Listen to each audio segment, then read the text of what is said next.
জন্ম যেহেতু আমাদের হয়েছে, মৃত্যুর স্বাদ গ্রহণ করতেই হবে। সেই মৃত্যুর স্বাদ গ্রহণের জাহান্নাম থেকে বাঁচার জন্য আমাদের 5টি কাজ করতে হবে।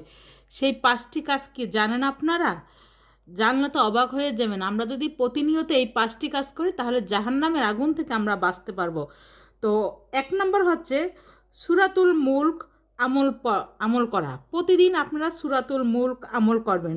2 নম্বর হচ্ছে 5 ওয়াক্ত নামাজ পড়া। ঠিকমতো 5 ওয়াক্ত নামাজ আপনারা পড়বেন।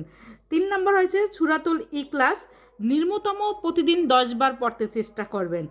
4 নম্বর হয়েছে দুরূদ শরীফ নিম্নতম 10 বার পড়বেন। প্রতিদিন দুরূদ শরীফ পড়তে চেষ্টা করবেন। যদিও আপনারা বড় দুরূদ শরীফ পড়তে না পারেন তাহলে সাল্লাল্লাহু আলাইহি সাল্লাম প্রতিদিন পড়বেন। আর 5 নম্বর হচ্ছে প্রতিদিন 5 ওয়াক্ত নামাজের পরে আয়াতুল কুরসি পড়া। যদি এসব আমলগুলো করতে পারেন তাহলে জাহান্নামের আগুন থেকে বাঁচতে পারবেন। আশা করি আমাদের সবারই মৃত্যুর স্বাদ গ্রহণ করতে হবে। আল্লাহ হাফেজ, সবাই ভালো থাকবেন, আমলগুলো করার চেষ্টা করবেন।